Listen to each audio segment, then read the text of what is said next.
All right, so composition. The notation for function composition is this little floating circle. It looks like the word fog, but it's not. It's a little floating circle. An O would be down here on the line. We work with that every day at my house because I have a first grader, so we have to work on writing on the lines because he wants to go everywhere with it. But F composed with G of X. What that means is you're taking the G of X function and replacing it as X in the F of X function. So it's the second one listed replacing the domain of the first one listed. Okay, so really G of X is another way of writing what? Y. So you're taking the Y values from the second one and making those the X values for the first one is what you're doing there. That's what function composition does. But if you think of order of operations, things happen inside the parentheses first, so you would find the Y value that goes with that. So if they said find F composed with G of a certain number, you know to start with the second function listed, work it out, get its answer, take that answer and plug it into the first function listed. Is the way, the order that works in. We're going to find the domain of composition functions or composite functions. The domain is a set of all x values in the domain of g of x, and that's the second function. The main, I'm saying second function because they may have a different name for it. Maybe k of x, h of x, something different, such that g of x is in the domain of f of x, the first function.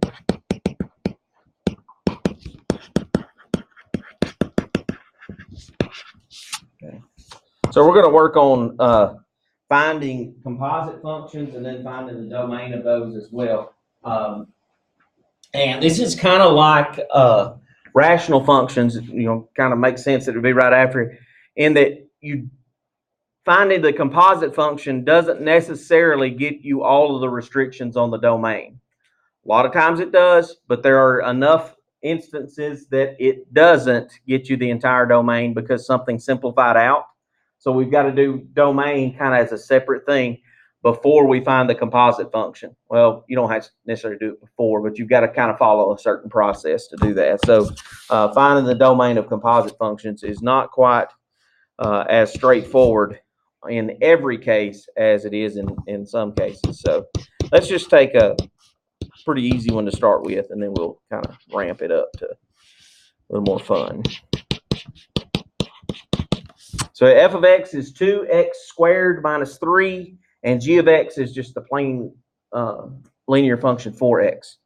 Okay, so let's take and find the composite function f composed with g of x and state the domain.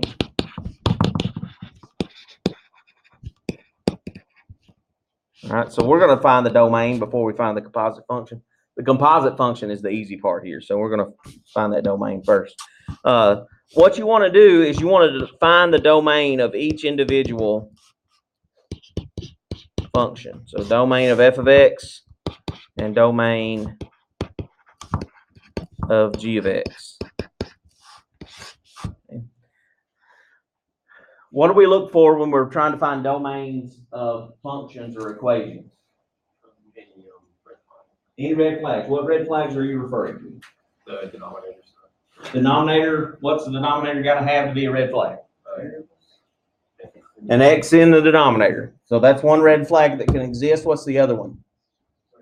Square root in the problem. Okay, so if there's a square root, then we've got a red flag with an x underneath it. It's got to have that in there, or an x in the denominator. Do either of these have that?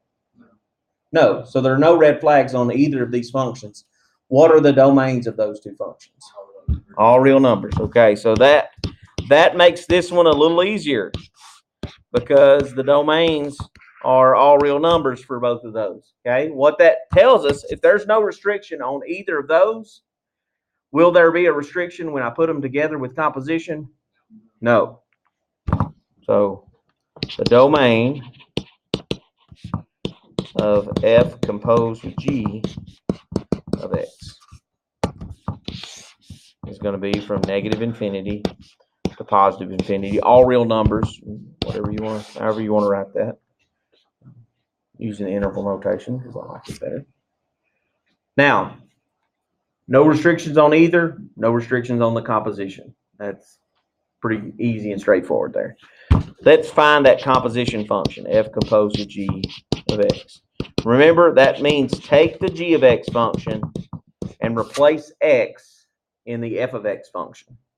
So we would have 2 parentheses 4x squared minus 3. And simplify that. That's all your job is. Just do that, that math to simplify that. So we square 4x, we get 16x squared. And then 2 times 16 be 32x squared minus 3. So there's the composite function, or the function composition of G of X. F composed with G. That's how you read that. And notice, the composite function doesn't have any red flags in it either. Okay, so no restrictions on either of the original functions.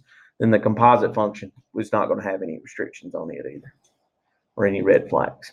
Okay, easiest of the ones we'll get. It doesn't get much easier than that. Now let's look at a couple of functions that do have restrictions.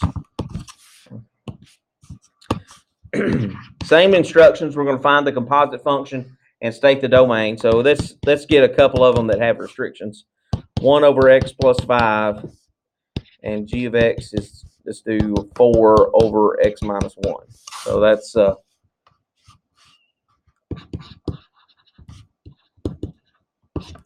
domain of F of X. And then let's get the domain of G of X. Things we're pretty good at. We've been doing this for several chapters now. How do we find the domain of F of X? Set the bottom equals 0. So x plus 5 equals 0. Solve it. X can't be negative 5. So we know that's a restriction on that. Okay. I'm not going to go to the trouble of writing that in interval notation or set notation because that's not the answer I'm looking for. I'm looking for the composite functions domain. So I just know x can't be negative 5. I know what that looks like in all those forms. What about G of X? Can't be 1. So set x minus 1 equal to 0. X can't be 1. Okay. Now, here's the reason we've got to look at this kind of separately is because we're taking the G of X function and plugging it in the place of what in the F of X function? X. What X value in the F of X function can't be there? In the F of X function? Negative 5. So we've got to find out when does this function match that restricted value. Okay, that's what we've got to find out. When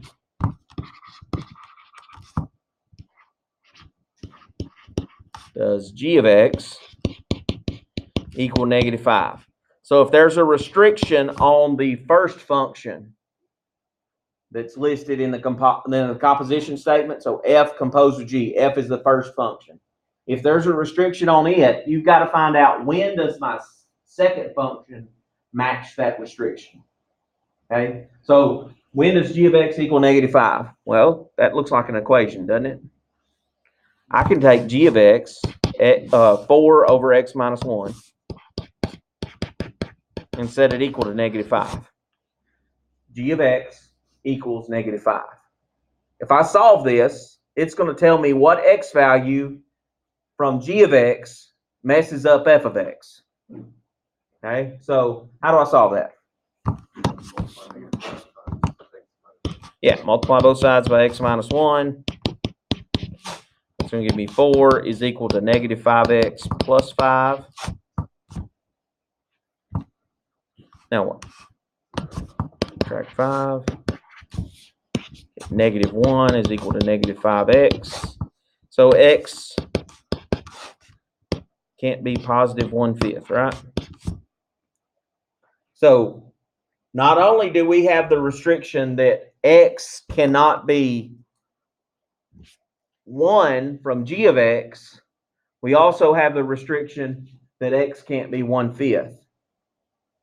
We don't list the restriction from f of x, though. Okay, because remember, we've replaced all those x's in f of x. So that's why we don't worry about that one. So we get the restriction from the second function and the restriction where that second function replaces the x's in the first function. Okay, so our domain for f composed with g of x will be all x's as long as x does not equal 1/5 or 1. That's the set notation. Interval notation, a little longer, but still makes some sense out of it. Union 1/5 to 1, union 1 to infinity. So those are the ways we could write the domain for that. Okay. All of that work, and all we found is the domain. We still got to do the composite function out of that. So here's what you got to know out of this. If there are restrictions on the first function, then you've got to set the second function equal to that. Okay, and work it out.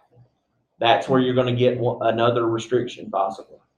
Okay, the restrictions on the first function are not part of the domain for the composite function. Only the second function and then what you solve for is what's going to happen there. So let's find that composite function, f composed with g of x. Remember that means take the g of x function and plug it in for x in the f of x function. So 1 over, and instead of x, I'm going to put 4 over x minus 1. And then that was plus 5. So I've replaced the x in the f of x function with that fraction there. Can we have a fraction inside of a fraction? Is that legal to leave? No, you can't do that. So you've got to fix this. So we've got to add and do some math here to get that going on. If I'm going to add 4 over x minus 1 to 5, what do I have to have? Got to have a common denominator to do that. And so the denominator should be that x minus 1. So what do I need to multiply the 5 over 1 by? X minus 1, and then the top gets multiplied by x minus 1 as well. Okay, so we're just adding rational expressions here is what we're doing. So that's going to be 1 over 4 over x minus 1 plus 5x minus 5 over x minus 1. Well, let's simplify that. All right, so 4 plus negative 5 would be 1 over 5x minus 1 over x minus 1. All right, but that's still a fraction inside of a fraction. How do you simplify that guy? No. That would be doing long division. We just end up with another fraction at the end. Good idea. Not a bad idea.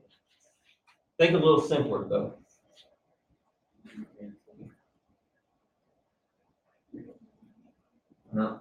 No, neither of those will factor.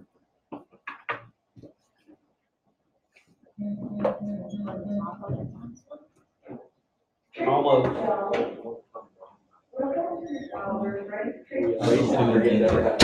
Think about simplicity here. What are we dividing by? That's what we're dividing into. What are we dividing by? Okay, so we're dividing by a fraction. Dividing by a fraction is the same thing as multiplying by the reciprocal.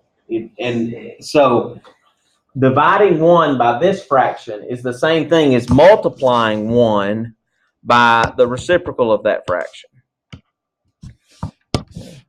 A little space. So this is actually 1 times x minus 1 over 5x minus 1. And 1 times anything just gets me that back, right? Oh, yeah. Hate that you weren't very confident about that, sure, but we'll work on that. So 5x minus 1. So there's our composition function, or composite function.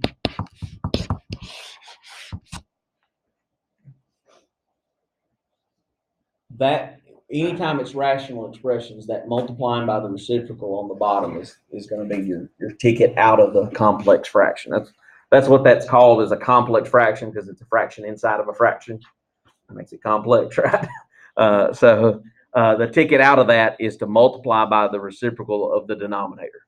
That's the ticket out of it. But you've got to do the common denominator and subtract stuff first before you can do that.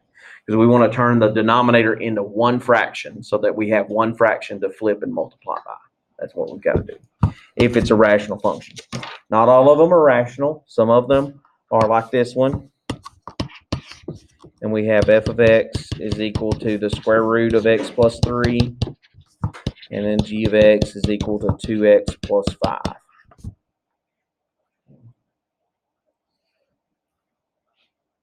Same instructions. We're going to find f composed with g of x and the domain. That's what we're doing. Same instructions that we started with. So anytime we're doing a composition, we want to find the domain of each piece that's used in that composition. So we're going to do f of x, what's its domain, and g of x, what's its domain. So how do you find the domain of f of x? Remind me how.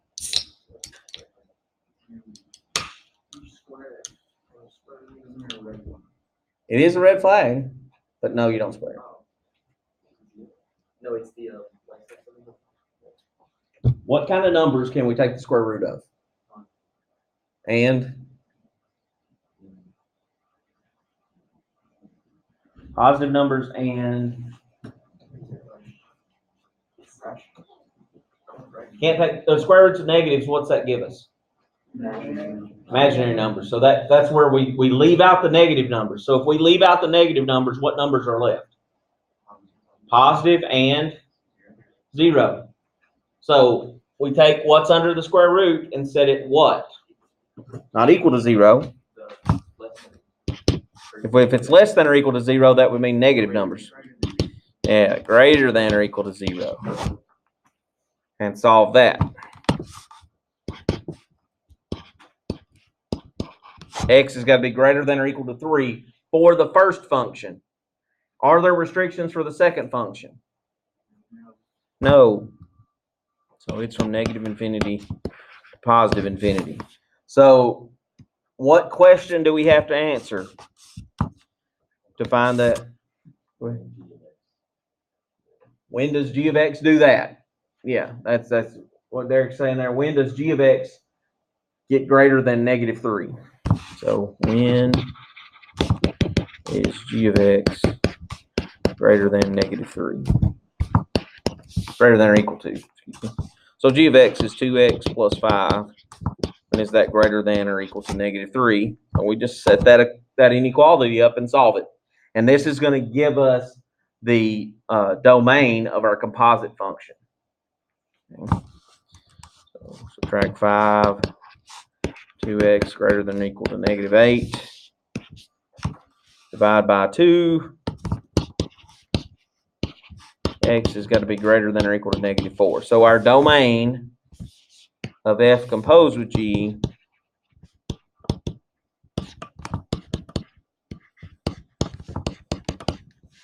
remember, it's going to be the restrictions of the second one. There aren't any. Combined with the restrictions of when the second one matches the first one. Okay? So that would be only x's that are greater than or equal to -4. Interval notation a little easier on this one.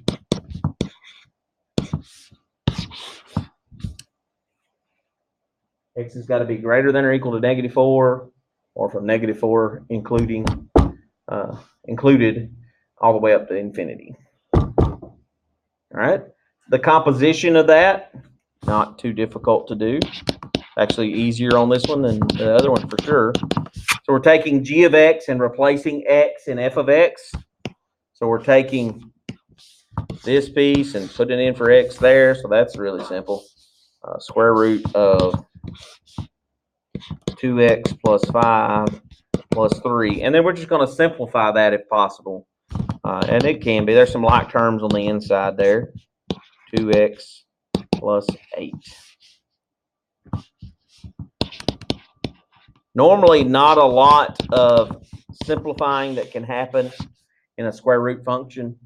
The only thing that I could see possibly simplifying there is, as far as a number coming out or something, is if everything was like divisible by 4, you could factor out a 4 and then take the square root of it. So if everything had a common factor of a square number, that could be one way. That doesn't happen very often at all after you combine like terms and things.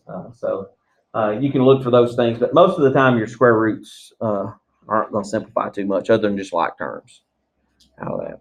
Okay. Maybe not as difficult on that one as the rational ones are always a little bit more difficult. Let's take that same problem and do the other direction of composition and see how that changes it. So let's do f of x is equal to the square root of x plus 3, and then g of x is still 2x plus 5, and let's do g composed with f of x and the domain.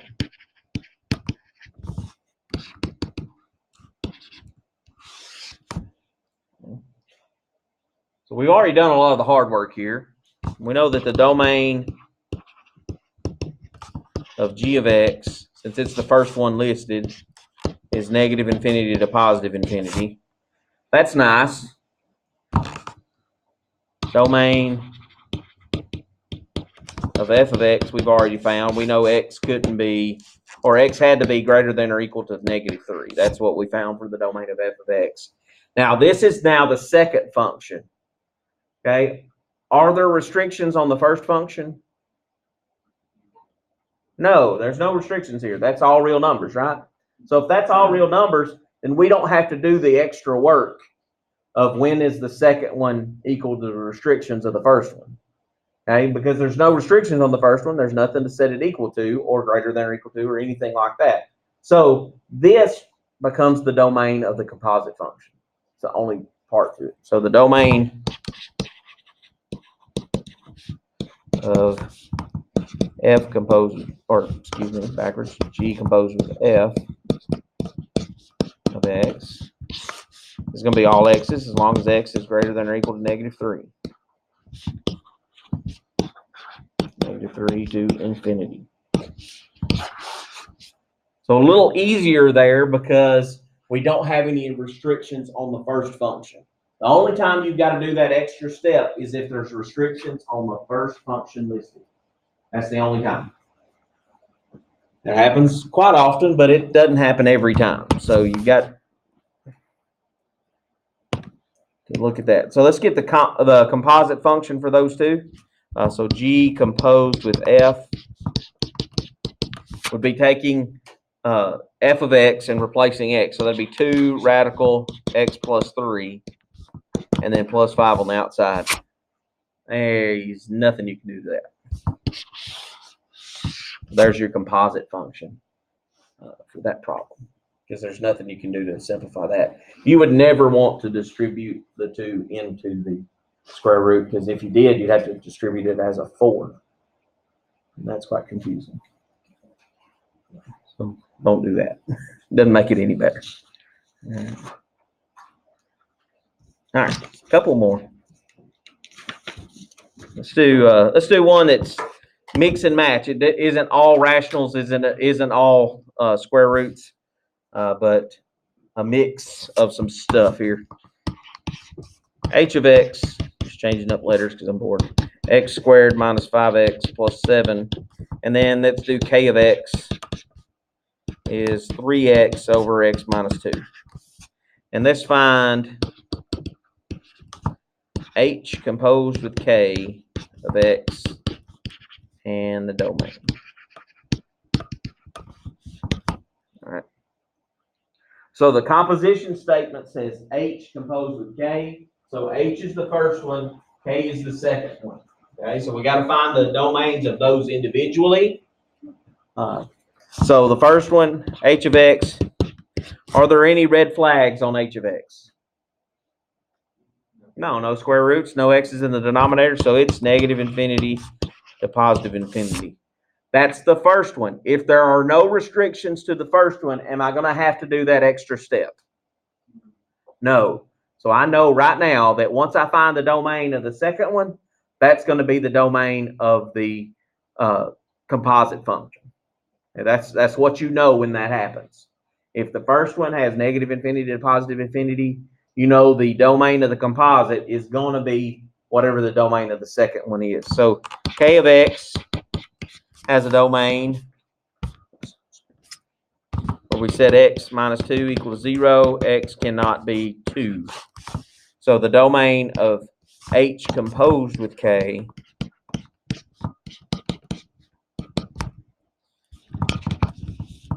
domain is going to be all x's as long as x doesn't equal 2. Negative infinity to 2. Skip it. Back on the number line and run on up to infinity.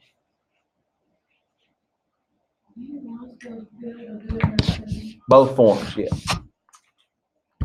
And going back to what we did a little bit in chapter 3, being able to do both forms out of that. Now, this one's a little bit more difficult because of the composite function is a little harder to find. Because we're taking k of x, that rational piece, put it in for x in the quadratic there. So let's make sure you got room. H composed with k, we're taking 3x over x minus 2 and replacing x.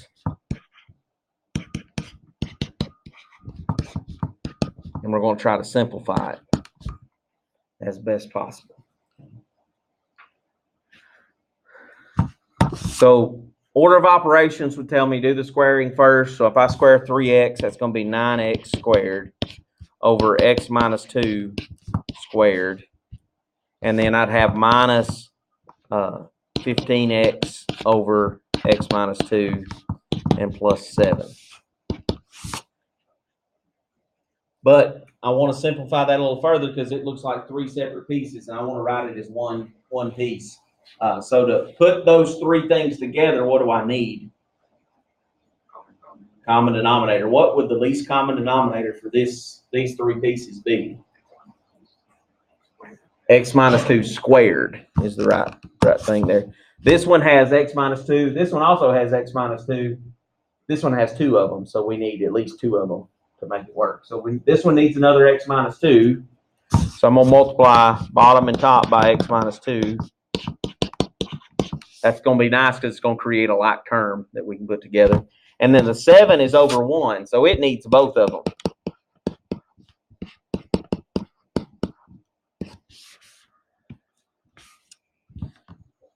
So the first fraction's easy. It stays the same. Second fraction, we're saying negative 15x times x. And here's what I'm going to do. Since I know the denominator's all going to be the same, I'm just going to write one of them. That saved me a little bit of time. And unless you already wrote it, now you got to erase it. So if I multiply negative 15x times x minus 2, that'd be negative 15x squared plus 30x. A little bit more work on the 7 there because we can't just distribute the 7. We've got to figure out what x minus 2 squared is. X minus 2 squared would be x squared minus 4x plus 4. And then distribute the 7 to that. plus 7x squared minus 28x plus 28. And squaring that binomial, should be well versed in doing that. And then it's just simplify the numerator. So 9x squared minus 15x squared plus 7x squared. The negative 6 plus 7 will be positive 1x squared. And then, so all those are gone. 30 minus 28 plus 2x, and then the 28 on the end. And then left over x minus 2 squared. Nice. Nice composite function.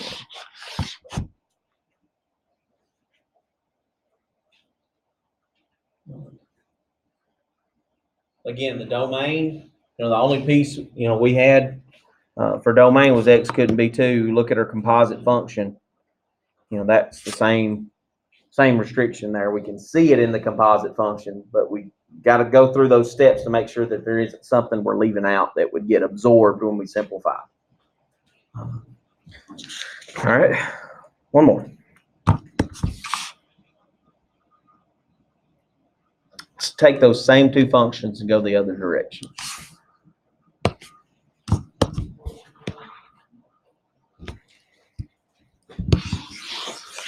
It's always a good, it helps, I think it helps really a lot of the understanding of the domain issues. So we're taking those same two functions and let's find k composed with h of x and the domain.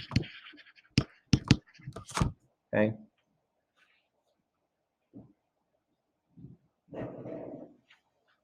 So we already know that k of x, the domain is x cannot equal 2. And we know h of x is all real numbers, right? We already knew that. We did that work on the last example. But it's still, if you didn't know that, you can find it pretty easy, right? Now, because this is the first function listed, what else do I have to do? I got to find out when is h of x equal to 2.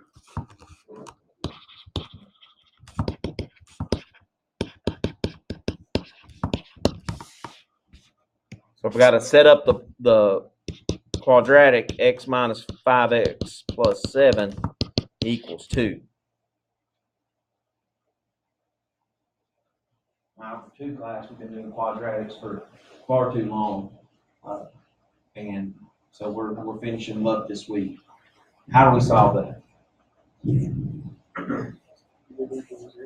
get it equal to 0. That's a great idea. Wonderful first step.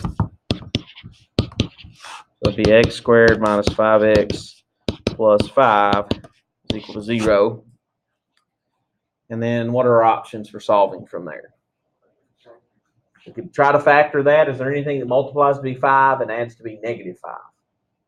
No, so it doesn't factor. If it doesn't factor, what's my only option? Quadratic formula.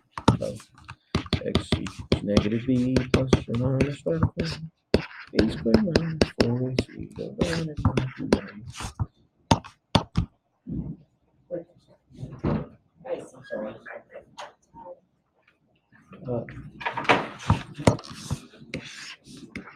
All right, so taking that stuff, plugging it in, negative 5 would be 5 plus or minus the square root of negative 5 squared minus 4 times 1 times 5 over 2 times 1. Take that out. 5 plus or minus 25 minus 20 would be 5. And is that a real number? Yes, it's not a complex number.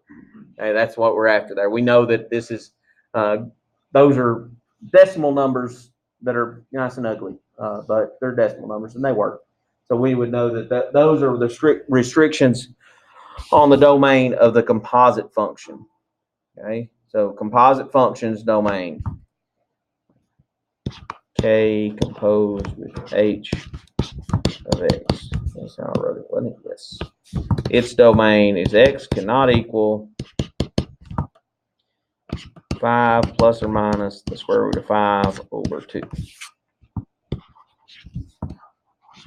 Interval notation works the same way. Just got to think a little bit.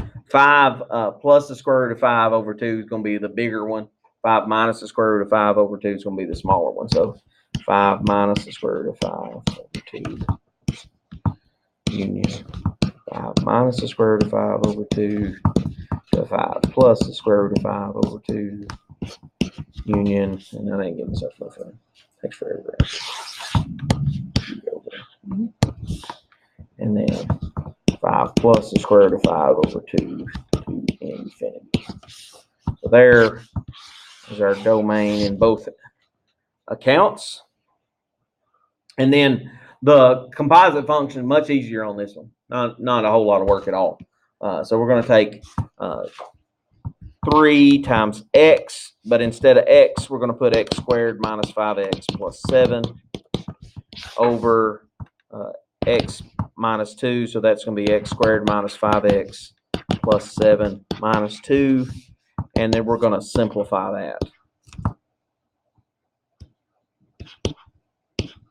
which is not hard, actually. It's quite simple. Nothing really cancels out here. So that's 3x squared minus 15x plus 21.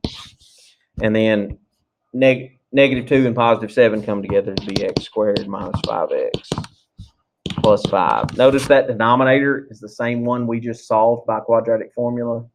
That should make sense that it is, because that's where the restriction for the domain of that composite function came from. That hopefully that makes, kind of connects some of the dots on that.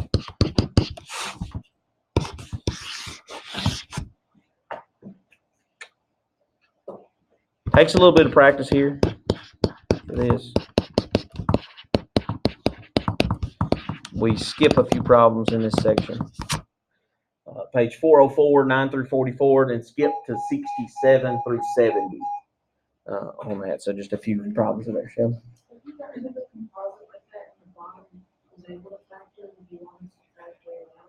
For the composite function, no, you would. I wouldn't care either way, honestly.